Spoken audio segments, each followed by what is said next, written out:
Queridos alunos, queridas alunas, bem-vindos. Vamos continuar acompanhando a aula número 4 do nosso material, intitulada História da Teologia, complementada com o texto desta aula.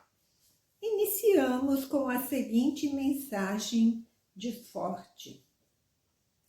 Como anões nas costas de gigantes, graças a eles olhamos mais longe do que eles. É revisitando o caminho feito pelos que nos precederam na história da fé e do seu pensamento reflexivo que é possível encontrar motivos e sinais capazes de impulsionar a vida para a frente.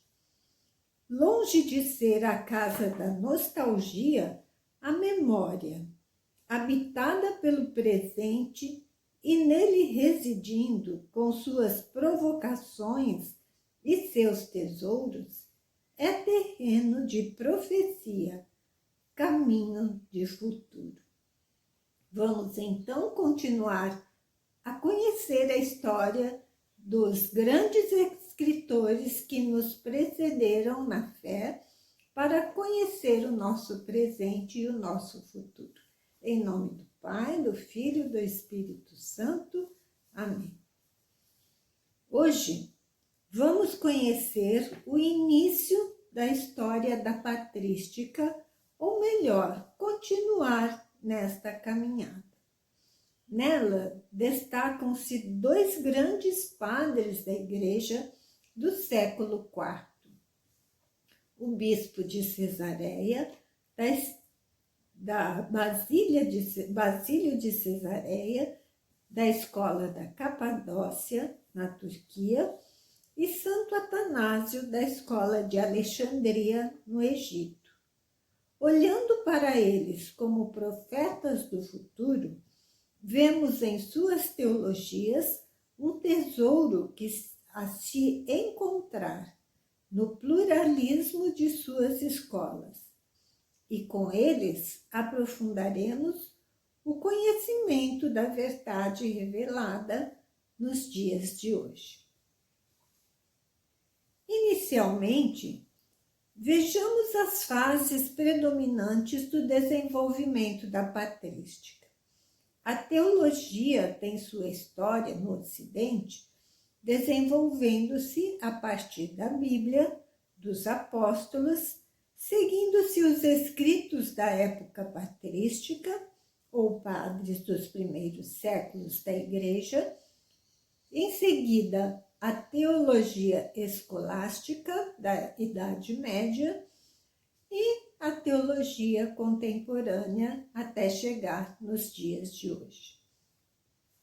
Patrística, portanto, é o nome dado ao conjunto da vida e obra dos primeiros teólogos cristãos até o século VII, elaborada pelos pais ou padres da Igreja.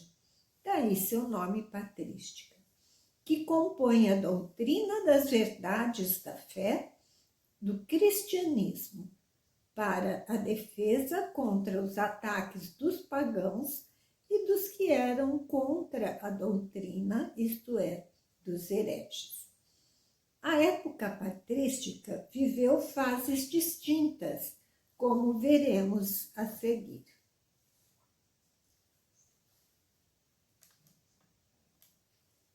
Nos séculos I e II, nós temos os padres apostólicos, seguidores dos apóstolos, como, por exemplo, Clemente, Inácio, Policarpo e o documento de Daquê.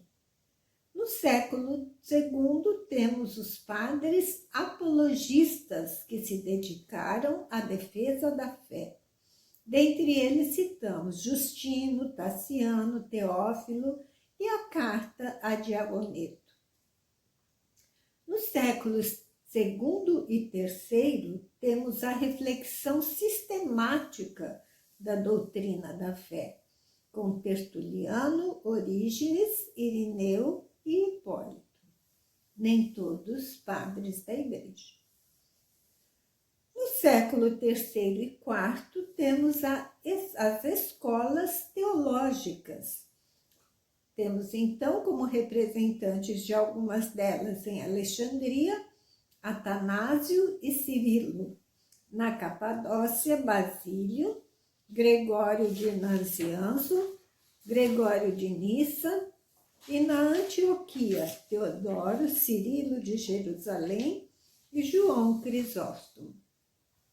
Então, conforme as realidades das suas comunidades, das suas regiões, das suas culturas, os escritores eclesiásticos ou padres da Igreja respondiam às questões em relação à doutrina da fé.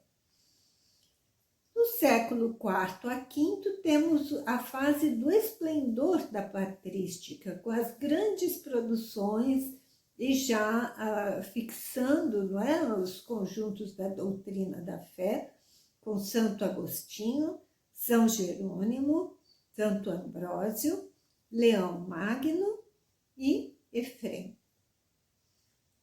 No século VI e VII, então, é a época final da patrística, acompanhando os grandes concílios que definiram as verdades da fé. Temos dessa época Gregório Magno, Isidoro de Sevilha, Boécio e João Damasceno. Vamos então, nesta aula, conhecer dois grandes padres da Igreja da época patrística do século IV, provenientes de escolas diferentes. Basílio de Cesareia, da escola da Capadócia, na Turquia, e Santo Atanásio, da escola de Alexandria, no Egito. Basílio de Cesareia. Nós podemos conhecer um pouco mais sobre seu livro, sua vida, no livro que um dos tópicos, no livro de Basílio de Cesareia, um dos tópicos falando sobre o Tratado do Espírito Santo. Basílio nasceu no ano 330 na Turquia e ele faleceu em 379 em Israel, em Cesareia, Israel. Seus irmãos eram também grandes escritores da Igreja, Gregório de Nissa e Macrina a Jovem, Pedro de Sebaste e Teosébia. Ele foi bispo de Cesareia, na Capadócia, atualmente cidade de Kayseri, na Turquia. Basílio de Cesareia é condecorado pela Igreja como doutor. Então, ele recebeu da Igreja o título de doutor da Igreja. Dentre os seus escritos, salienta-se o Tratado sobre o Espírito Santo, em que Basílio argumenta contra os que asseveram que não se deve glorificar o Espírito. Então, na época, dominava a heresia do arianismo, que é uma heresia proveniente da doutrina de Ário. Ário também era um padre cristão, sacerdote, da Alexandria do Egito, que, tentando entender a doutrina, se desviou na questão da divindade do Espírito Santo. Ele afirmava também que Cristo tinha essência intermediária entre a divindade e a humanidade. Então, para Ário, somente Deus Pai seria de essência divina. Negava também a divindade de Jesus Cristo. Desacreditava, assim, da Santíssima Trindade. Então, na época de Basílio de Cesareia, era esta grande questão que existiam nas comunidades, né? Será Deus Pai divino, não tem dúvida. Mas Deus Filho e Deus Espírito Santo não tem condição divina. Essa era a questão da heresia de Ário. Basílio, então, vai combater esta questão, dizendo que, atestando a dignidade do Espírito Santo. E qual é o argumento que Basílio utiliza? Ele diz que basta ver a sua comunhão com o Pai e também com o Filho.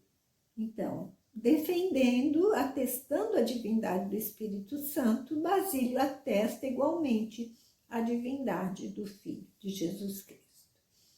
Ele justifica a divindade do Espírito Santo, primeiro pelo significado dos seus nomes, segundo pela grandeza das suas ações e terceiro pela efusão dos seus benefícios sobre nós e sobre toda a criação. Quem nos daria tais benefícios? Um outro ser humano? Não, somente Deus. Então, iniciando pelo sentido do seu nome, vamos colocar como ele é denominado Espírito e Santo. Baseado, então, em João 4, 24, que Deus é Espírito, São Basílio argumenta que seu nome, portanto, sendo Espírito, ele é também Deus, pois Deus é Espírito para São João. Baseado também no Antigo Testamento, no livro das Lamentações, o Espírito de nossa face, o ungido do Senhor. O Espírito é chamado também Santo, e Santo é quem? É o Pai. Como Santo é o Pai, e também Santo é o Filho. Quanto às criaturas, elas não são santos, mas recebem de outrem a santificação. Para o Espírito, a santidade é integrante da sua natureza. Por conseguinte, ele não é santificado, mas santificador. É também chamado Paráclito, da mesma forma que o unigênito, conforme este mesmo disse: rogarei ao Pai e ele vos dará outro Paráclito. Palavras de Jesus em São João 14,16. Por conseguinte, são comuns os nomes dados ao Pai, ao Filho e ao Espírito, que recebem tais denominações em vista da sua intimidade entre eles, por sua natureza divina. Portanto, o Pai, o Filho e o Espírito Santo são dignos de tal honra, louvor e glória. Diz também São Basílio que se deve glorificar o Espírito por suas ações e seus benefícios. É impossível narrar a grandeza de suas ações ou contar a multidão delas. Quais são as suas ações antes de existirem as criaturas inteligentes? Ele pré-existia e estava presente antes dos séculos com o Pai e o Filho. Por isso, tal é a consolidação de suas ações, consistindo em nos permitir bons hábitos, como a intimidade com Deus, a imutabilidade diante do mal e a permanência na felicidade, que todos provêm da fortaleza do Espírito. O Espírito precede a vinda de Cristo, pois os milagres, o carisma das curas foram produzidos por ação do Espírito Santo. em Jesus Cristo. A presença do Espírito em Jesus fez-o vencer o diabo. E a remissão dos pecados também se realiza por graça do Espírito. Também Jesus é o enviado e envia o Espírito. Ele é santificador e familiariza com Deus. Citando São Paulo aos Coríntios: mas vós vos lavastes e fostes santificados em nome de nosso Senhor Jesus Cristo e pelo Espírito Santo. A familiaridade com Deus se mantém por obra do Espírito Santo. Citando Paulo aos Gálatas, São Basílio coloca: Deus enviou aos nossos corações o Espírito do seu Filho, que clama: Abba, Pai. Presente, portanto, a divindade da Trindade, Pai, Filho e Espírito Santo. A ressurreição dos mortos se realiza também por ação do Espírito, como podemos constatar do Salmo 103, envias teu Espírito e eles são criados, e assim renovas a face da terra. O Espírito conduz à verdade plena. Quando vier o Paráclito, ele vos recordará e vos conduzirá à verdade plena, nos diz São João 14, 26. O Espírito ainda, além disso, intercede por nós, diz o apóstolo Paulo aos Romanos. Portanto, seria o cúmulo da insolência fazer do amor que aos homens dedica o benfeitor uma oportunidade de manifestar ingratidão. Como diz São Paulo aos Efésios, não entristeçais o Espírito Santo. Ouvi o que dizia Estevão, o primeiro mártir, ao censurar a indocilidade e a insubmissão do povo. Em Atos, vós sempre resistis ao Espírito Santo. Então, julguem os ouvintes. O Espírito merece também ser glorificado, igual ao Pai e ao Filho?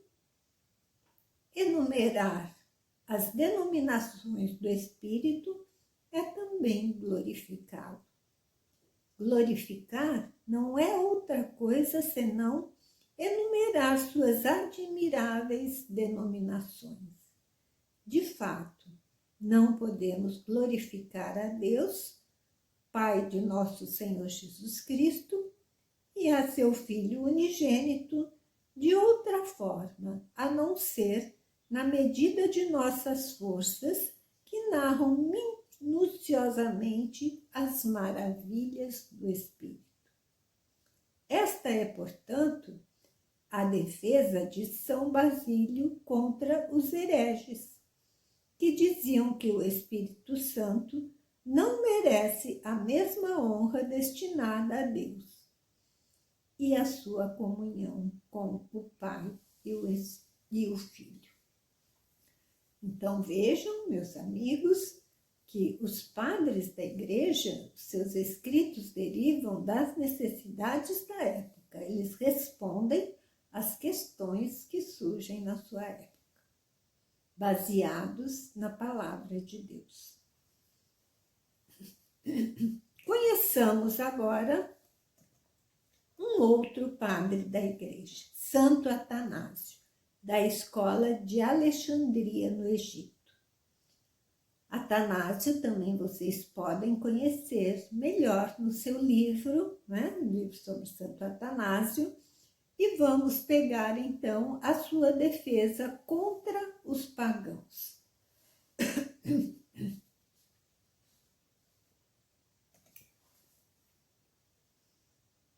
Santo Atanásio nasceu em Alexandria, no Egito, já em outra região, não é, de São Basílio, com outras questões, em 296, mais ou menos na mesma época de São Basílio. E sua morte ocorreu em 373, também em Alexandria, no Egito.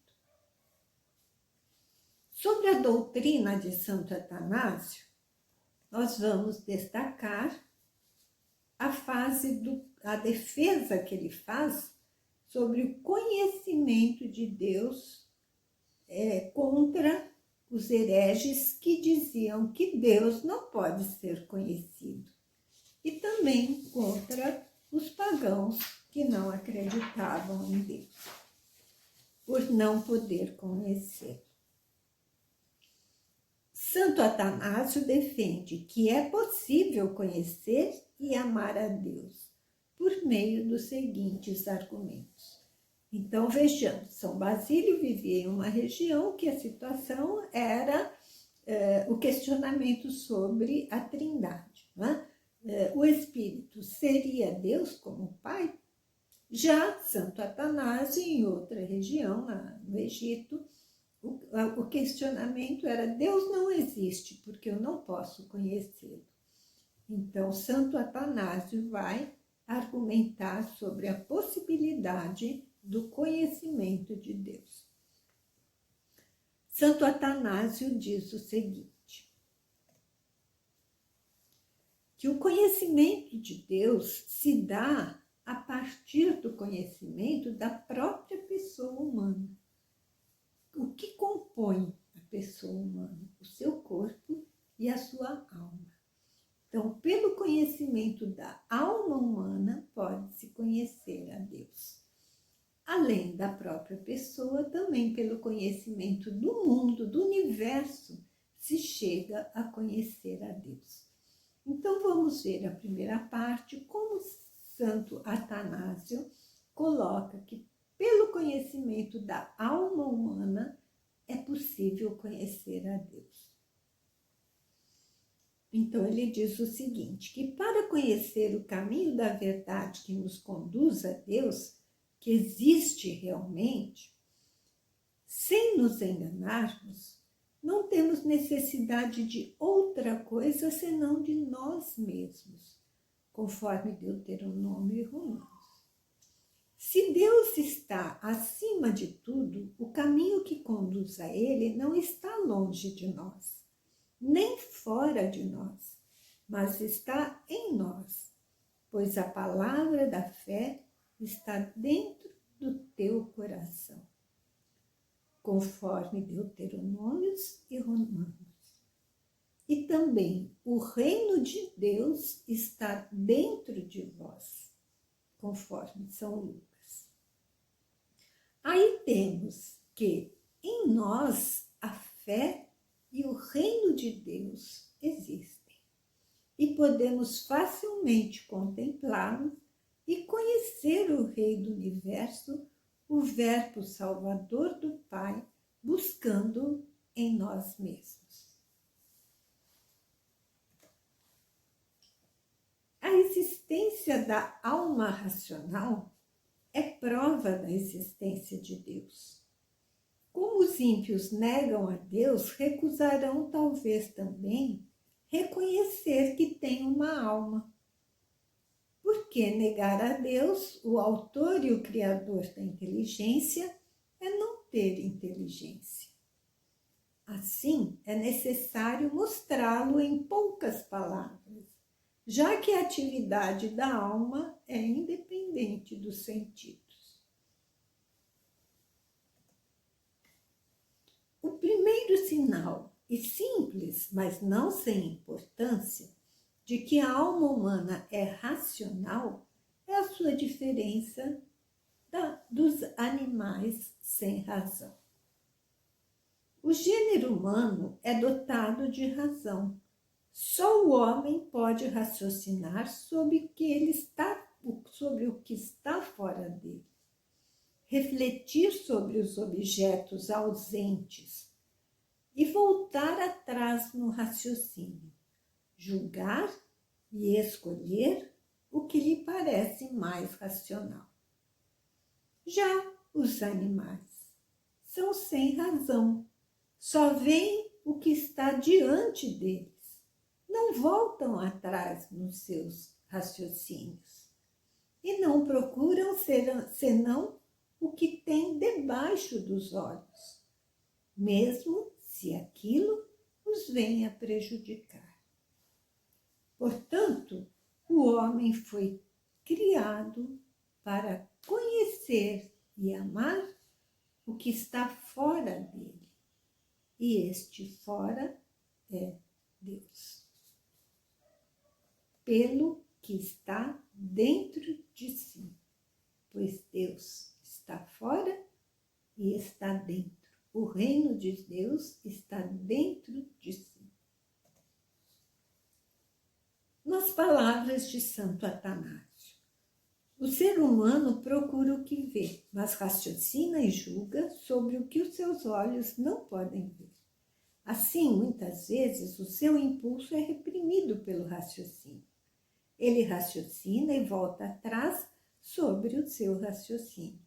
E cada um se apercebe, se é amigo da verdade, que o espírito humano, comparado às sensações corporais, é totalmente outra coisa. É porque, sendo outro, ele se torna juiz destas mesmas sensações. E o que estas sensações percebem, ele os julga também. Ele as lembra e mostra aos sentidos o que é melhor. O olho só pode ver, o ouvido ouvir, a boca provar, o nariz captar os odores e as mãos tocar. Mas o que é necessário ver e ouvir, o que é necessário tocar e provar e sentir, não é para as sensações discerni-lo, mas para a alma e para a inteligência que nela existe. Sem dúvida, a mão pode tomar um ládio, a boca comer um peixe, mas não sabem que aquilo que pode ser-lhes nocivo, se a inteligência não o distingue. E para mostrá-lo por uma imagem, tudo aquilo que se assemelha a uma lira bem afinada e a um músico que dela se servisse com arte. As cordas da lira têm cada uma delas o seu próprio som. Uma grave, outra agudo, outra médio, outra superagudo. Em sua harmonia não podem ser distinguidas, nem sua consonância percebida, senão pelo artista. A harmonia não aparece e a consonância não existe justamente a não ser com o que domina a lira, que pulsa as cordas e toca cada uma como lhe convém. Do mesmo modo, as sensações corporais são afinadas como uma lira. Quando a inteligência as conhece e as dirige, a alma discerne e sabe tudo o que ela faz. Isto é próprio só do homem e é a racionalidade da alma humana que a distingue dos seres sem razão e mostra que verdadeiramente é outra do que aquilo que é visível ao corpo. Assim, muitas vezes, quando o corpo existe, o espírito imagina e contempla o que está nos céus. Frequentemente, quando seu corpo está pacífico, calmo e adormecido, o homem se agita interiormente e contempla, dormindo, o que está fora de si. Vai percorrer regiões distantes, encontra amigos e muitas vezes, por este meio divino, conhece por antecipação o que fará o dia inteiro. O que é isto tudo, senão a alma racional, graças à qual o homem raciocina e concebe o que está acima dele? Então, Santo Atanásio, número 31. Diz ainda Santo Atanásio: a ordem do mundo é outra prova da existência de Deus, único e verdadeiro. Não existiria tamanha ordem entre os astros do universo por milhares e milhares de anos, a não ser por Deus. Então, meus queridos, conhecendo um pouco dos padres da Igreja e de sua doutrina, vemos a grandeza de sua reflexão. Passemos agora a conhecer os doutores da Igreja. O que é um doutor da Igreja? Doutor da Igreja é um título conferido pelas igrejas cristãs a pessoas de reconhecida importância nos campos da teologia e da doutrina católica. E este título se estende desde a era da patrística até os dias de hoje. A Igreja Católica, em seu percurso, reconheceu 36 doutores da Igreja, nem todos sacerdotes, alguns leigos também. Entre os doutores, 27 eram do Ocidente e 9 do Oriente, sendo 4 mulheres, 3 freiras e uma virgem consagrada, 18 bispos, 12 padres e um diácono. 26 vieram da Europa, 3 da África e 7 da Ásia. Não temos, por enquanto, nenhum doutor da Igreja da América. 12 doutores vieram do século IV. Este é um século de recorde de doutores da Igreja. Os doutores dos 3 primeiros séculos são conhecidos como padres apostólicos ou padres antinicenianos, isto é, antes do Concílio de Nicéia. Os séculos 9, 10 e 20 não produziram nenhum doutor. Então, a Igreja aguarda um doutor a partir do século 21.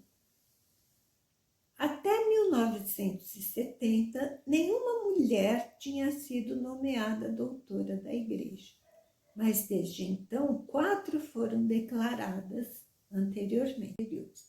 Santa Teresa de Ávila, Santa Catarina de Siena, proclamadas por Paulo VI, Santa Teresinha do Menino Jesus, por São João Paulo II, e Santa Hildegarda de Bingen, por Bento XVI.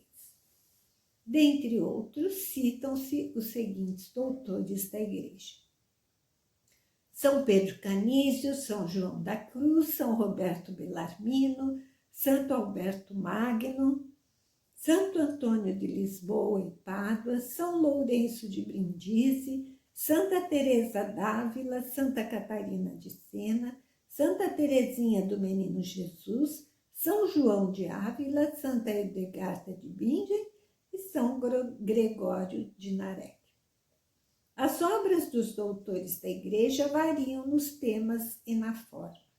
Alguns deles, como Gregório ou também Ambrósio, salientam-se por suas epístolas e tratados curtos. Por sua vez, Catarina de Siena e João da Cruz escreveram sobre a teologia mística. Agostinho e Bellarmino defenderam a Igreja contra as heresias. Já a teologia sistêmica inclui os filósofos escolásticos como Anselmo, Alberto Magno e Tomás de Aquino. Então, meus queridos, eu convido vocês a pesquisar e a comentar sobre a importância da patrística para a teologia atual. escolher um dos autores da época patrística ou um doutor da igreja para conhecer melhor e enviar ao nosso e-mail. Para conhecer mais, vocês podem também continuar lendo as obras de A Casa da Teologia, Introdução à Teologia, capítulos 4 e capítulos 3. Boa tarde, bons estudos.